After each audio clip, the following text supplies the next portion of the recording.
चन्द्रमस्तोत्रम्। ॐ श्वेताम्बरः श्वेतवपुः किरीटी श्वेतद्युतिर्दण्डधरो द्विबाहुः चन्द्रो मृतात्मा वरदः शुशाङ्कः श्रेयांसि मह्यं प्रददातु देवः।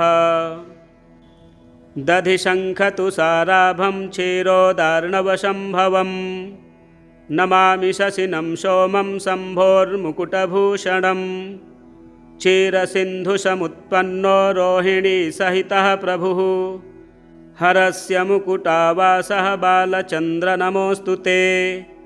सुधामया यत्किरणाः पोषयन्त्योषधीवनं सर्वन्नरसहेतुं तं नमामि सिन्धुनन्दनं।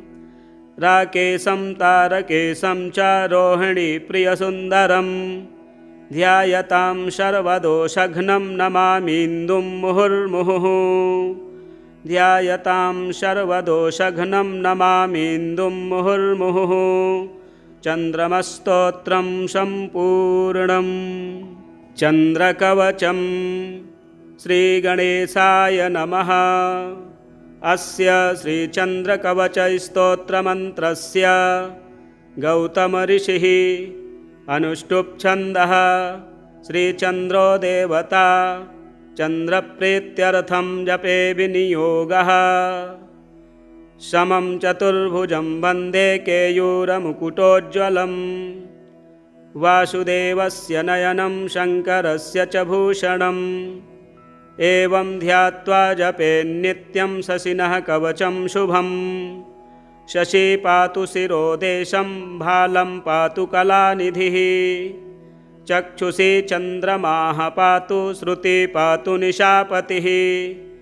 प्राणं क्षपाकरः पातु मुखं कुमुदबान्धवः। पातु कण्ठं च मे सोमः स्कन्धे जैवात्रिकस्तथा। करौ सुधाकरः पातु वक्षः पातु निशाकरः। हृदयं पातु मे चन्द्रो नाभिं शङ्करभूषणः। मध्यं पातु सुरश्रेष्ठः कटिं पातु सुधाकरः।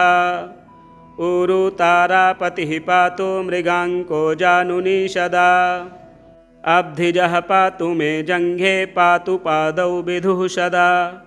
सर्वाण्यन्यानि चाङ्गानि पातु चन्दूखिलं वपुः। एतद्धि कवचं दिव्यं भुक्तिमुक्तिप्रदायकं। यः पठेत् शृणुयाद्वापि सर्वत्र विजयी भवेत्।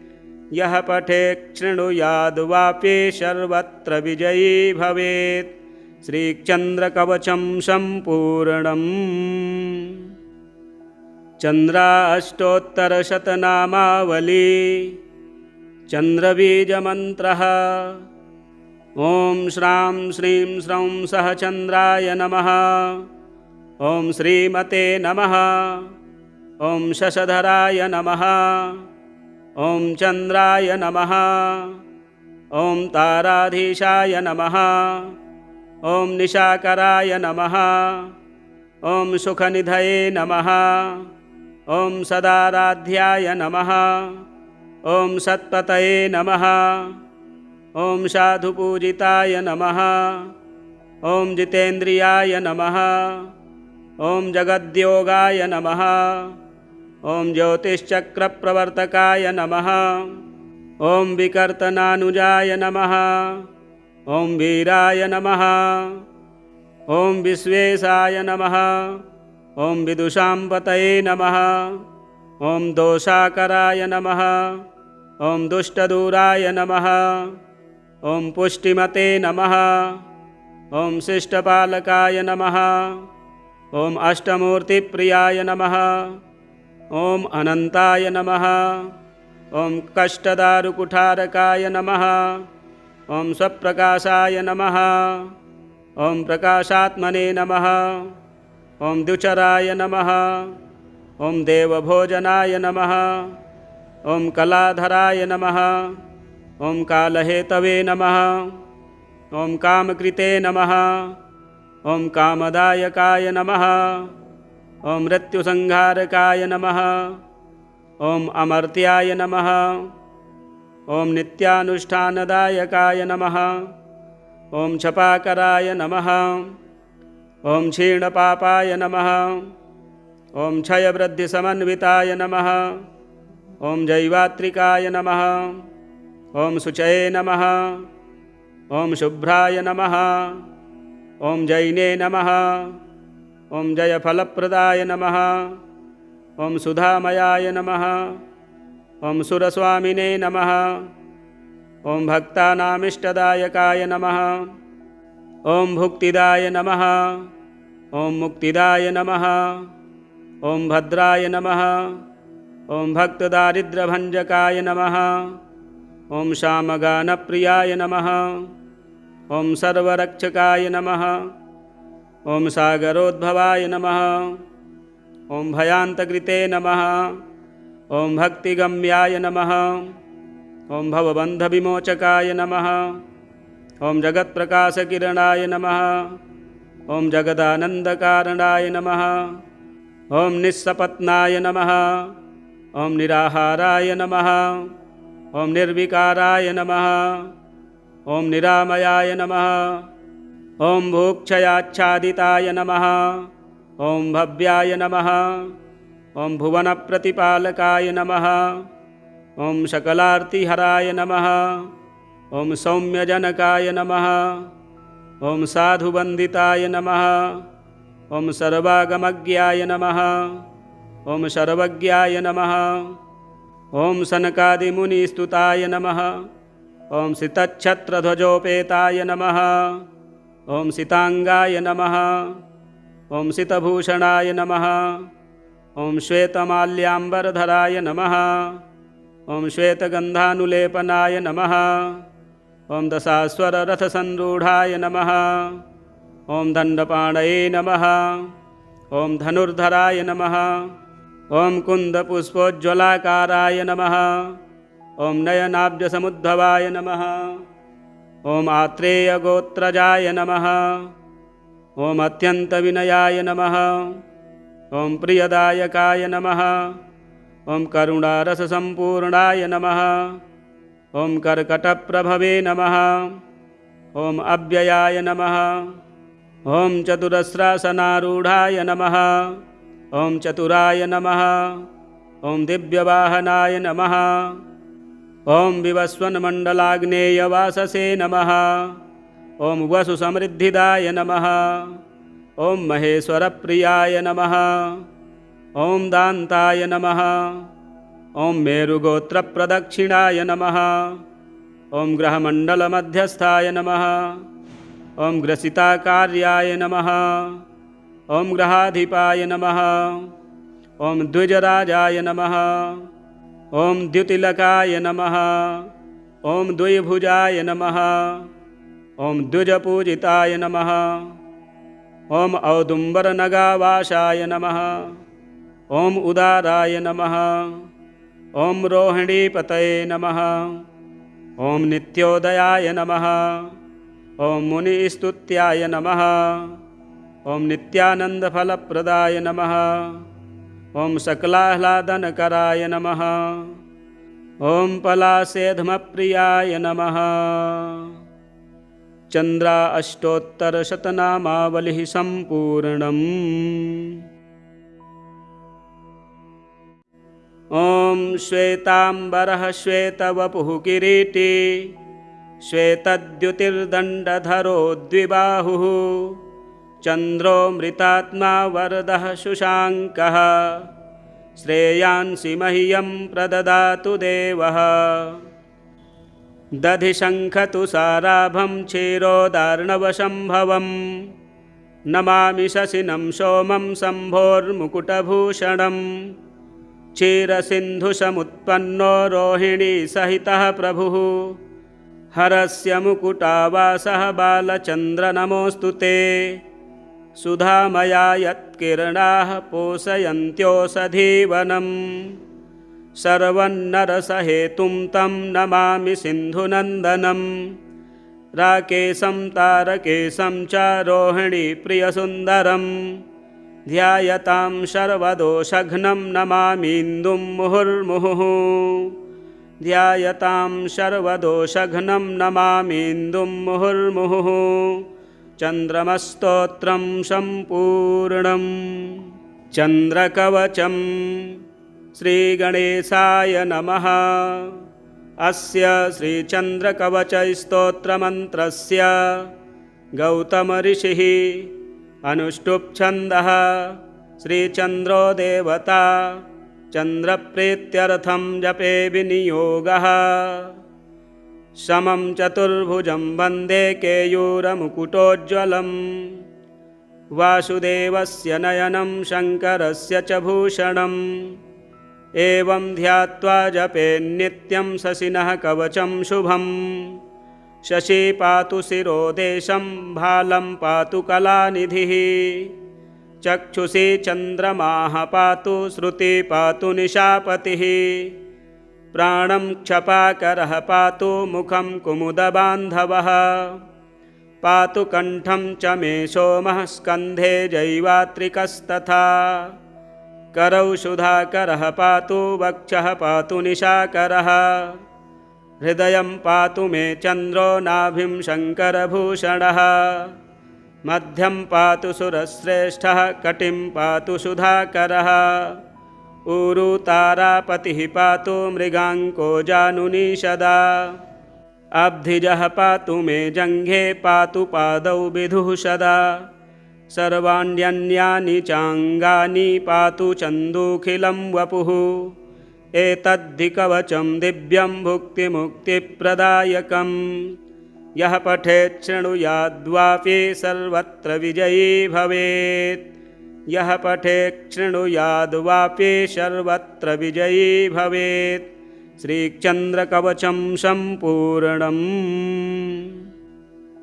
चन्द्राष्टोत्तरशतनामावली। चन्द्रबीजमन्त्रः। ॐ श्रां श्रीं स्रौं सः चन्द्राय नमः। ॐ श्रीमते नमः। ॐ शशधराय नमः। ॐ चन्द्राय नमः। ॐ ताराधीशाय नमः। ॐ निशाकराय नमः। ॐ सुखनिधये नमः। ॐ सदाराध्याय नमः। ॐ सत्पतये नमः। ॐ साधुपूजिताय नमः। ॐ जितेन्द्रियाय नमः। ॐ जगद्योगाय नमः। ॐ ज्योतिश्चक्रप्रवर्तकाय नमः।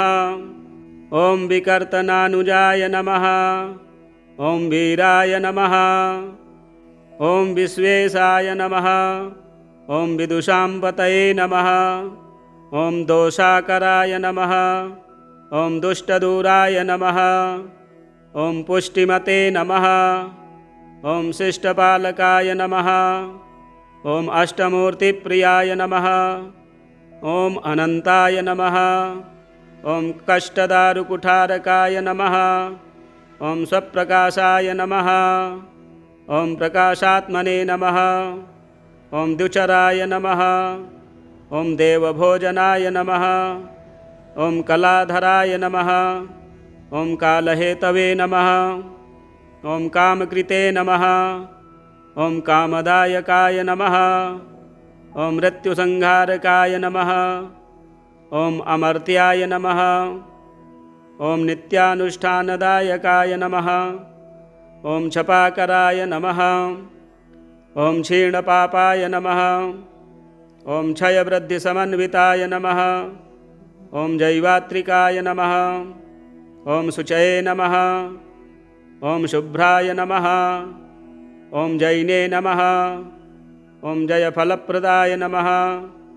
ॐ सुधामयाय नमः। ॐ सुरस्वामिने नमः। ॐ भक्तानामिष्टदायकाय नमः। ॐ भुक्तिदाय नमः। ॐ मुक्तिदाय नमः। ॐ भद्राय नमः। ॐ भक्तदारिद्र्यभञ्जकाय नमः। ॐ श्यामगानप्रियाय नमः। ॐ सर्वरक्षकाय नमः। ॐ सागरोद्भवाय नमः। ॐ भयान्तकृते नमः। ॐ भक्तिगम्याय नमः। ॐ भवबन्धविमोचकाय नमः। ॐ जगत्प्रकाशकिरणाय नमः। ॐ जगदानन्दकारणाय नमः। ॐ निस्सपत्नाय नमः। ॐ निराहाराय नमः। ॐ निर्विकाराय नमः। ॐ निरामयाय नमः। ॐ भूक्षयाच्छादिताय नमः। ॐ भव्याय नमः। ॐ भुवनप्रतिपालकाय नमः। ॐ सकलार्तिहराय नमः। ॐ सौम्यजनकाय नमः। ॐ साधुवन्दिताय नमः। ॐ सर्वागमज्ञाय नमः। ॐ सर्वज्ञाय नमः। ॐ सनकादिमुनिस्तुताय नमः। ॐ सितच्छत्रध्वजोपेताय नमः। ॐ सिताङ्गाय नमः। ॐ सितभूषणाय नमः। ॐ श्वेतमाल्याम्बरधराय नमः। ॐ श्वेतगन्धानुलेपनाय नमः। ॐ दशाश्वररथसंरूढाय नमः। ॐ दण्डपाणये नमः। ॐ धनुर्धराय नमः। ॐ कुन्दपुष्पोज्ज्वलाकाराय नमः। ॐ नयनाब्जसमुद्भवाय नमः। ॐ आत्रेयगोत्रजाय नमः। ॐ अत्यन्तविनयाय नमः। ॐ प्रियदायकाय नमः।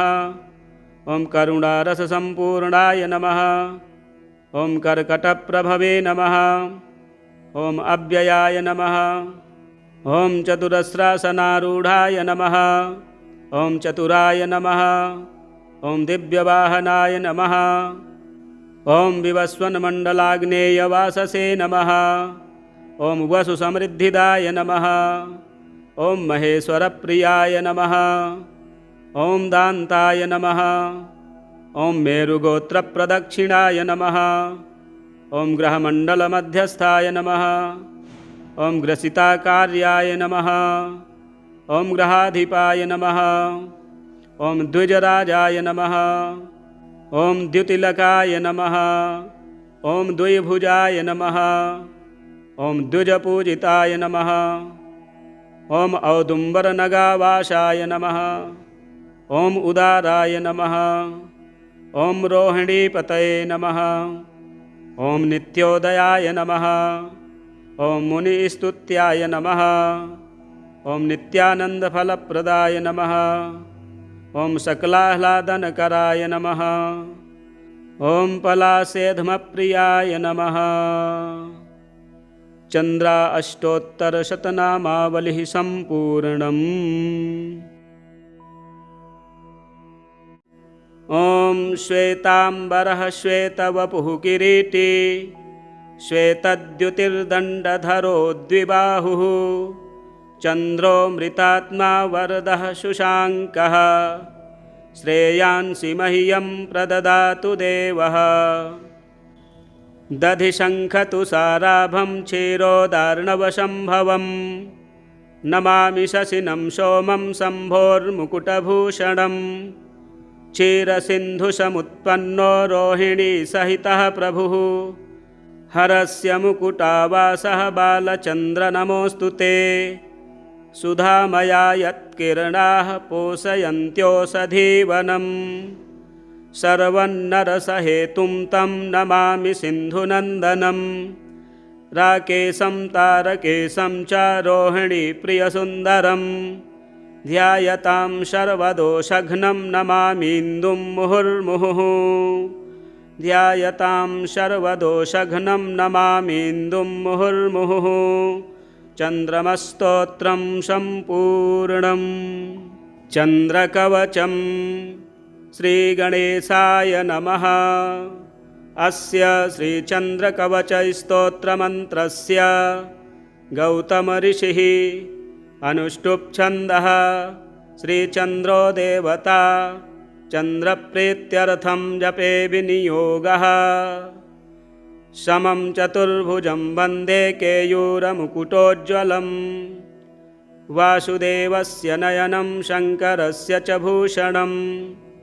एवं ध्यात्वा जपेन्नित्यं शशिनः कवचं शुभम्। शशी पातु शिरोदेशं भालं पातु कलानिधिः। चक्षुषी चन्द्रमाः पातु श्रुति पातु निशापतिः। प्राणं क्षपाकरः पातु मुखं कुमुदबान्धवः।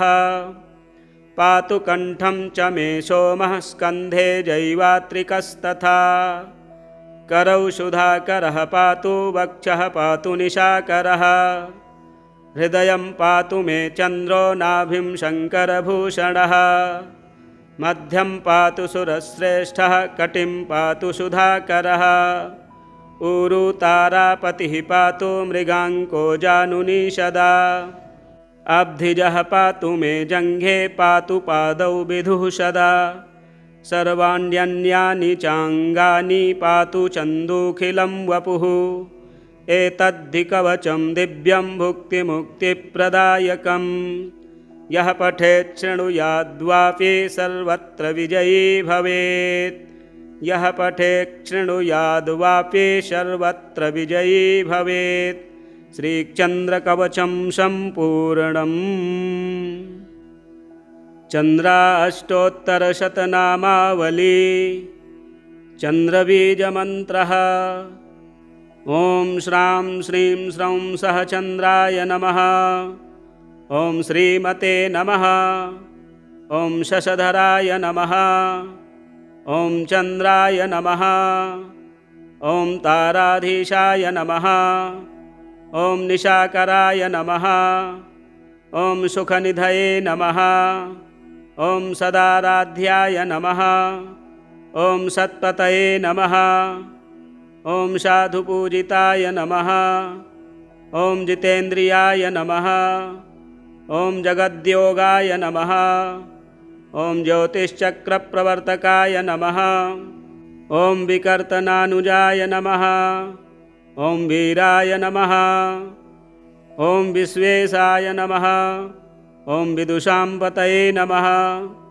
ॐ दोषाकराय नमः ॐ दुष्टदूराय नमः ॐ पुष्टिमते नमः ॐ शिष्टपालकाय नमः ॐ अष्टमूर्तिप्रियाय नमः ॐ अनन्ताय नमः ॐ कष्टदारुकुठारकाय नमः ॐ स्वप्रकाशाय नमः ॐ प्रकाशात्मने नमः ॐ द्युचराय नमः ॐ देवभोजनाय नमः ॐ कलाधराय नमः ॐ कालहेतवे नमः ॐ कामकृते नमः ॐ कामदायकाय नमः ॐ मृत्युसंहारकाय नमः ॐ अमर्त्याय नमः ॐ नित्यानुष्ठानदायकाय नमः ॐ छपाकराय नमः ॐ क्षीणपापाय नमः ॐ क्षयवृद्धिसमन्विताय नमः ॐ जैवात्रिकाय नमः ॐ शुचये नमः ॐ शुभ्राय नमः ॐ जैने नमः ॐ जयफलप्रदाय नमः ॐ सुधामयाय नमः ॐ सुरस्वामिने नमः ॐ भक्तानामिष्टदायकाय नमः ॐ भुक्तिदाय नमः ॐ मुक्तिदाय नमः ॐ भद्राय नमः ॐ भक्तदारिद्र्यभञ्जकाय नमः ॐ श्यामगानप्रियाय नमः ॐ सर्वरक्षकाय नमः ॐ सागरोद्भवाय नमः ॐ भयान्तकृते नमः ॐ भक्तिगम्याय नमः ॐ भवबन्धविमोचकाय नमः ॐ जगत्प्रकाशकिरणाय नमः ॐ जगदानन्दकारणाय नमः ॐ निःसपत्नाय नमः ॐ निराहाराय नमः ॐ निर्विकाराय नमः ॐ निरामयाय नमः ॐ भूक्षयाच्छादिताय नमः ॐ भव्याय नमः ॐ भुवनप्रतिपालकाय नमः ॐ सकलार्तिहराय नमः ॐ सौम्यजनकाय नमः ॐ साधुवन्दिताय नमः ॐ सर्वागमज्ञाय नमः ॐ सर्वज्ञाय नमः ॐ सनकादिमुनिस्तुताय नमः ॐ सितच्छत्रध्वजोपेताय नमः ॐ सिताङ्गाय नमः ॐ सितभूषणाय नमः ॐ श्वेतमाल्याम्बरधराय नमः ॐ श्वेतगन्धानुलेपनाय नमः ॐ दशाश्वररथसंरूढाय नमः ॐ दण्डपाणये नमः ॐ धनुर्धराय नमः ॐ कुन्दपुष्पोज्ज्वलाकाराय नमः। ॐ नयनाब्जसमुद्भवाय नमः। ॐ आत्रेयगोत्रजाय नमः। ॐ अत्यन्तविनयाय नमः। ॐ प्रियदायकाय नमः। ॐ करुणारससम्पूर्णाय नमः। ॐ कर्कटप्रभवे नमः। ॐ अव्ययाय नमः। ॐ चतुरस्रासनारूढाय नमः। ॐ चतुराय नमः। ॐ दिव्यवाहनाय नमः। ॐ विवस्वन्मण्डलाग्नेयवाससे नमः। ॐ वसुसमृद्धिदाय नमः। ॐ महेश्वरप्रियाय नमः। ॐ दान्ताय नमः। ॐ मेरुगोत्रप्रदक्षिणाय नमः। ॐ ग्रहमण्डलमध्यस्थाय नमः। ॐ ग्रसिताकार्याय नमः। ॐ ग्रहाधिपाय नमः। ॐ द्विजराजाय नमः। ॐ द्युतिलकाय नमः। ॐ द्विभुजाय नमः। ॐ द्विजपूजिताय नमः। ॐ औदुम्बरनगावासाय नमः। ॐ उदाराय नमः। ॐ रोहिणीपतये नमः। ॐ नित्योदयाय नमः। ॐ मुनिस्तुत्याय नमः। ॐ नित्यानन्दफलप्रदाय नमः। ॐ सकलाह्लादनकराय नमः। ॐ पलासेधमप्रियाय नमः। चन्द्राष्टोत्तरशतनामावलिः सम्पूर्णम्। ॐ श्वेताम्बरः श्वेतवपुः किरीटी श्वेतद्युतिर्दण्डधरो द्विबाहुः चन्द्रो मृतात्मा वरदः शुशाङ्कः श्रेयांसि मह्यं प्रददातु देवः। दधिशङ्खतुषाराभं क्षीरोदार्णवसम्भवं नमामि शशिनं सोमं शम्भोर्मुकुटभूषणम्। क्षीरसिन्धुसमुत्पन्नो रोहिणीसहितः प्रभुः हरस्य मुकुटावासः बालचन्द्र नमोऽस्तु ते। सुधामया यत्किरणाः पोषयन्त्योषधीवनम् सर्वन्नरसहेतुं तं नमामि सिन्धुनन्दनम्। राकेशं तारकेशं च रोहिणीप्रियसुन्दरम् ध्यायतां सर्वदोषघ्नं नमामीन्दुं मुहुर्मुहुः। ध्यायतां सर्वदोषघ्नं नमामीन्दुं मुहुर्मुहुः। चन्द्रमस्तोत्रं सम्पूर्णम्। चन्द्रकवचं श्रीगणेशाय नमः। अस्य श्रीचन्द्रकवचस्तोत्रमन्त्रस्य गौतमऋषिः अनुष्टुप् छन्दः। श्रीचन्द्रो देवता चन्द्रप्रीत्यर्थं जपे विनियोगः। समं चतुर्भुजं वन्दे केयूरमुकुटोज्ज्वलम्। वासुदेवस्य नयनं शङ्करस्य च भूषणम्। एवं ध्यात्वा जपेन्नित्यं शशिनः कवचं शुभम्। शशी पातु शिरोदेशं भालं पातु कलानिधिः। चक्षुषी चन्द्रमाः पातु श्रुति पातु निशापतिः। प्राणं क्षपाकरः पातु मुखं कुमुदबान्धवः। पातु कण्ठं च मे सोमः स्कन्धे जैवात्रिकस्तथा। करौ सुधाकरः पातु वक्षः पातु निशाकरः। हृदयं पातु मे चन्द्रो नाभिं शङ्करभूषणः। मध्यं पातु सुरश्रेष्ठः कटिं पातु सुधाकरः। ऊरु तारापतिः पातु मृगाङ्को जानुनीषदा। अब्धिजः पातु मे जङ्घे पातु पादौ विधुः सदा। सर्वाण्यन्यानि चाङ्गानि पातु चन्दूखिलं वपुः। एतद्धि कवचं दिव्यं भुक्तिमुक्तिप्रदायकम्। यः पठेत् शृणुयाद्वापि सर्वत्र विजयी भवेत्।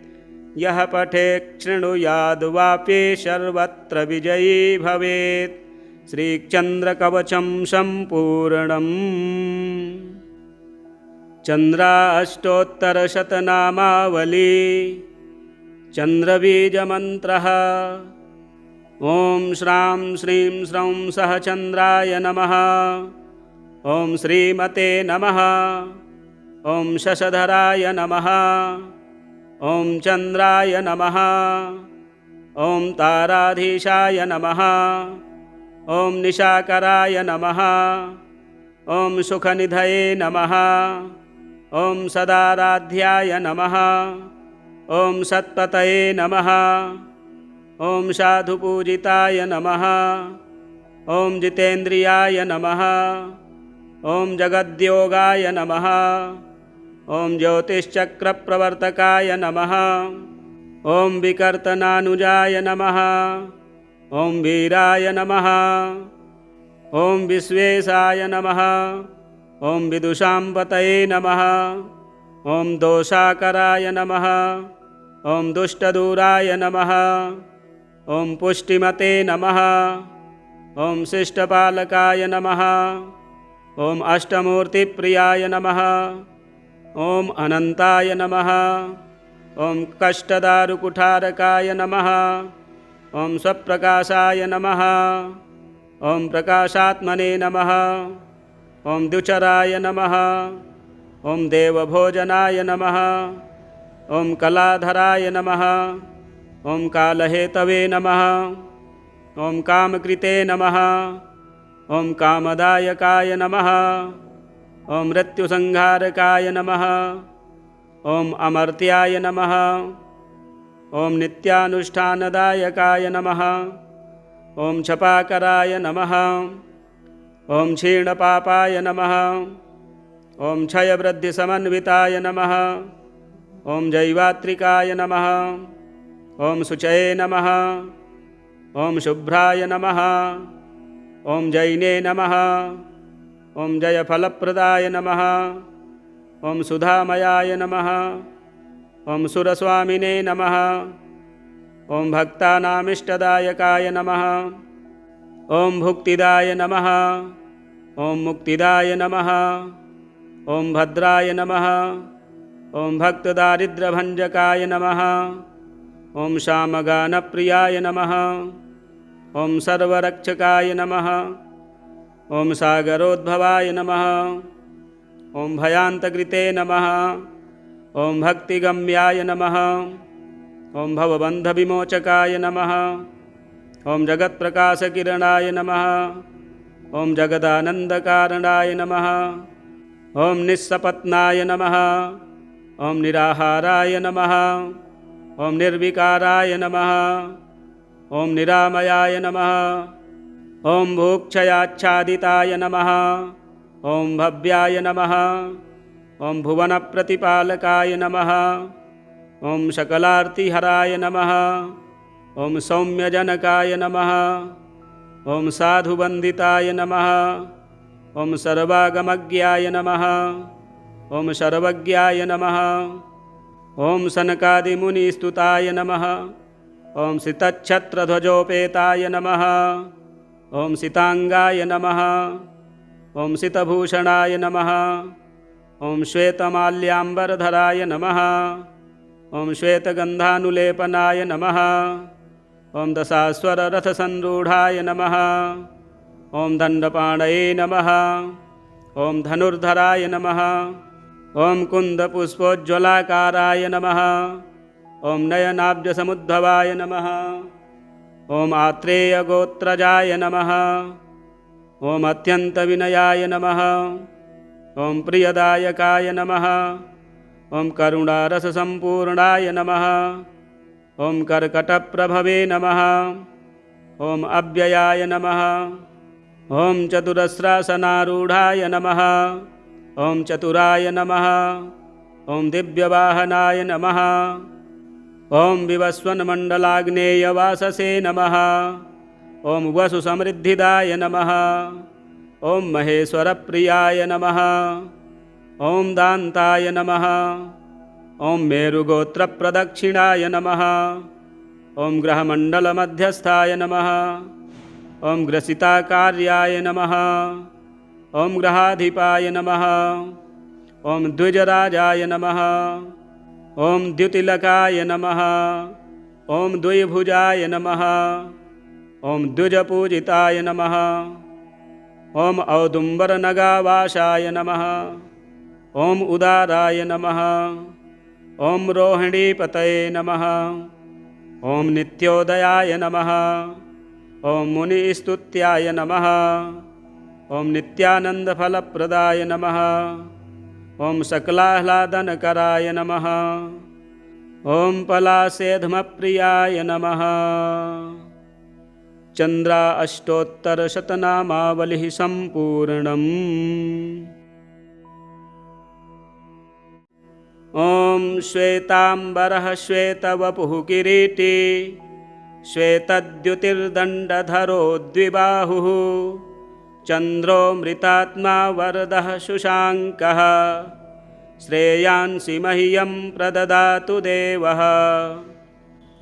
दधिशङ्खतुषाराभं क्षीरोदार्णवसम्भवं नमामि शशिनं सोमं शम्भोर्मुकुटभूषणं क्षीरसिन्धुसमुत्पन्नो रोहिणीसहितः प्रभुः हरस्य मुकुटावासः बालचन्द्र नमोऽस्तु ते।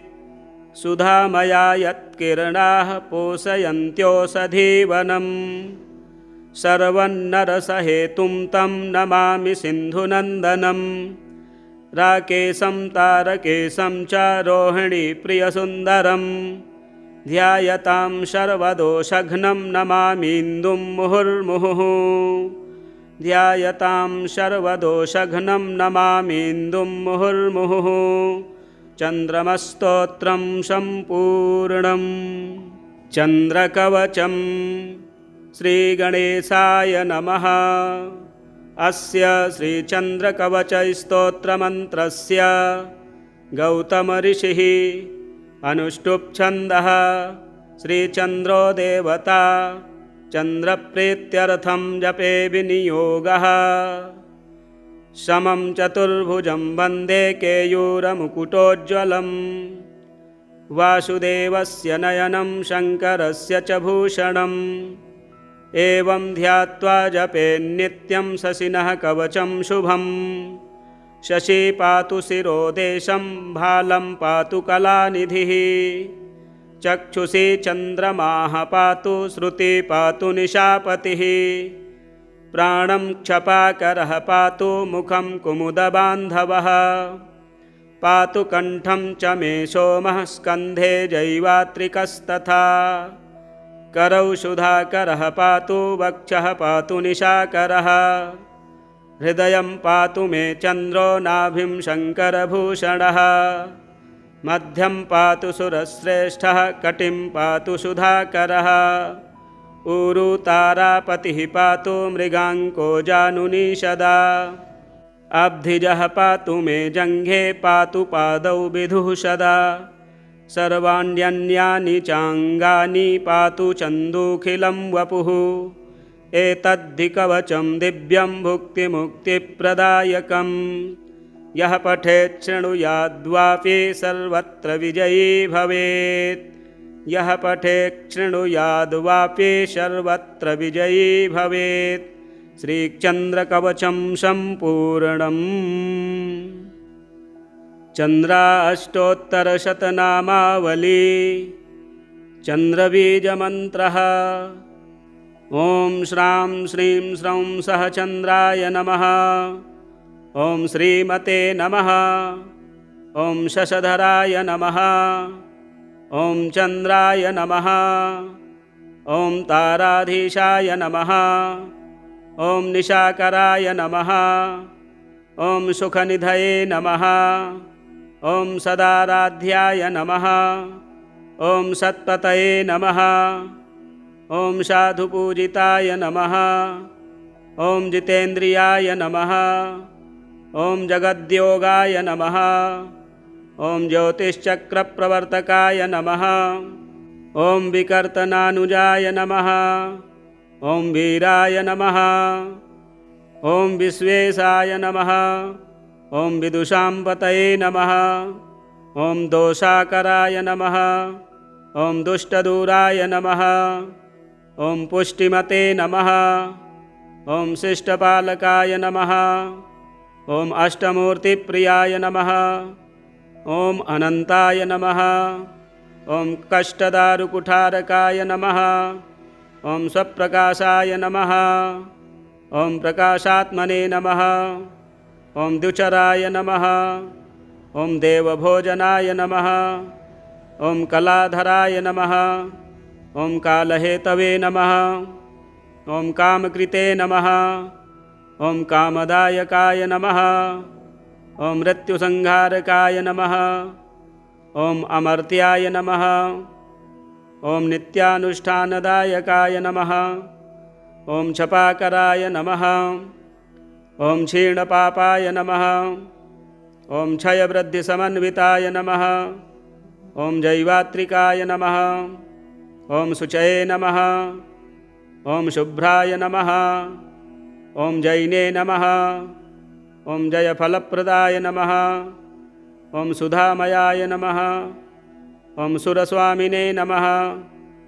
ॐ भक्तानामिष्टदायकाय नमः। ॐ भुक्तिदाय नमः। ॐ मुक्तिदाय नमः। ॐ भद्राय नमः। ॐ भक्तदारिद्र्यभञ्जकाय नमः। ॐ श्यामगानप्रियाय नमः। ॐ सर्वरक्षकाय नमः। ॐ सागरोद्भवाय नमः। ॐ भयान्तकृते नमः। ॐ भक्तिगम्याय नमः। ॐ भवबन्धविमोचकाय नमः। ॐ जगत्प्रकाशकिरणाय नमः। ॐ जगदानन्दकारणाय नमः। ॐ निःसपत्नाय नमः। ॐ निराहाराय नमः। ॐ निर्विकाराय नमः। ॐ निरामयाय नमः। ॐ भूक्षयाच्छादिताय नमः। ॐ भव्याय नमः। ॐ भुवनप्रतिपालकाय नमः। ॐ सकलार्तिहराय नमः। ॐ सौम्यजनकाय नमः। ॐ साधुवन्दिताय नमः। ॐ सर्वागमज्ञाय नमः। ॐ सर्वज्ञाय नमः। ॐ सनकादिमुनिस्तुताय नमः। ॐ सितच्छत्रध्वजोपेताय नमः। ॐ सिताङ्गाय नमः। ॐ सितभूषणाय नमः। ॐ श्वेतमाल्याम्बरधराय नमः। ॐ श्वेतगन्धानुलेपनाय नमः। ॐ दशाश्वररथसंरूढाय नमः। ॐ दण्डपाणये नमः। ॐ धनुर्धराय नमः। ॐ कुन्दपुष्पोज्ज्वलाकाराय नमः। ॐ नयनाब्जसमुद्भवाय नमः। ॐ आत्रेयगोत्रजाय नमः। ॐ अत्यन्तविनयाय नमः। ॐ प्रियदायकाय नमः। ॐ करुणारससम्पूर्णाय नमः। ॐ कर्कटप्रभवे नमः। ॐ अव्ययाय नमः। ॐ चतुरस्रासनारूढाय नमः। ॐ चतुराय नमः। ॐ दिव्यवाहनाय नमः। ॐ विवस्वन्मण्डलाग्नेयवाससे नमः। ॐ वसुसमृद्धिदाय नमः। ॐ महेश्वरप्रियाय नमः। ॐ दान्ताय नमः। ॐ मेरुगोत्रप्रदक्षिणाय नमः।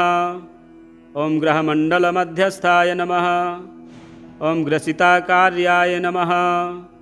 ॐ ग्रहाधिपाय नमः। ॐ द्विजराजाय नमः। ॐ द्युतिलकाय नमः। ॐ द्विभुजाय नमः। ॐ द्विजपूजिताय नमः। ॐ औदुम्बरनगावासाय नमः। ॐ उदाराय नमः। ॐ रोहिणीपतये नमः। ॐ नित्योदयाय नमः। ॐ मुनिस्तुत्याय नमः। ॐ नित्यानन्दफलप्रदाय नमः। ॐ सकलाह्लादनकराय नमः। ॐ पलासेधमप्रियाय नमः। चन्द्राष्टोत्तरशतनामावलिः सम्पूर्णम्।